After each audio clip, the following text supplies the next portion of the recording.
তো গাইস কেমন আছেন আপনারা সবাই? আশা করি আপনারা সবাই অনেক ভালো আছেন। তো গাইস আজকের এই ভিডিওতে দেখিয়ে দিব আপনারা কিভাবে খুব সহজেই একটি স্পটিফাই অ্যাকাউন্ট খুলবেন। তো চলুন ভিডিও শুরু করা যাক। তো সর্বপ্রথম আপনারা প্লে স্টোরে চলে যাবেন। এখান থেকে আপনারা লিখে সার্চ করবেন স্পটিফাই। তো আপনারা এখান থেকে অ্যাপটিকে ইনস্টল করে নেবেন। অ্যাপটা ডাউনলোড হয়ে গেলে এখান থেকে সেটা আপনারা ওপেন করে নেবেন। তো এখান থেকে আই এম নট রোবট এখানে ক্লিক করে আপনি এখান থেকে কন্টিনিউ বাটনে ক্লিক করবেন। ঠিক আছে, টার্ন অন নোটিফিকেশন এখানে ক্লিক করবেন। তো এখান থেকে অ্যালাউ করে দিবেন।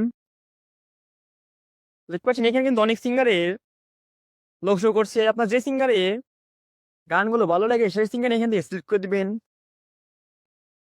তো এখানে কমসে কম তিনটা সিঙ্গার সিলেক্ট করতে হবে। তিনটা সিঙ্গার সিলেক্ট করে রাখলে নিচে ডান বাটনে ক্লিক করবেন। এখান থেকে স্টার্ট লিস্টে বাটনে ক্লিক করবেন। তো দেখতে পাচ্ছেন আমাদের কিন্তু একটি অ্যাকাউন্ট খোলা শেষ। আপনারা দেখতে পাচ্ছেন আমাদের কিন্তু একটি স্পটিফাই অ্যাকাউন্ট খোলা শেষ। আপনারা চাইলে এইভাবে খুব সহজে আপনারা একটি অ্যাকাউন্ট খুলতে পারবেন। সেটা ছিল আজকে এই ভিডিওটি ভালো লাগলে একটা লাইক করে দিবেন, চ্যানেল নতুন হয়ে থাকলে সাবস্ক্রাইব করে দিবেন। তো দেখা হচ্ছে পরের ভিডিওতে, ততক্ষণ সবাই ভালো থাকবেন।